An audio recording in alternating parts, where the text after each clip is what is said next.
桜巫女配信事故、男のくしゃみが入り込む。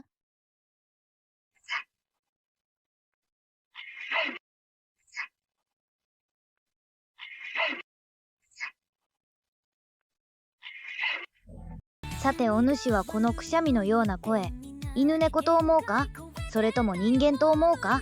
そしてこの音声がさらなる問題へと発展するのである。お主はどう思う？コメントで聞かせてほしい。チャンネル登録してくりゃれ。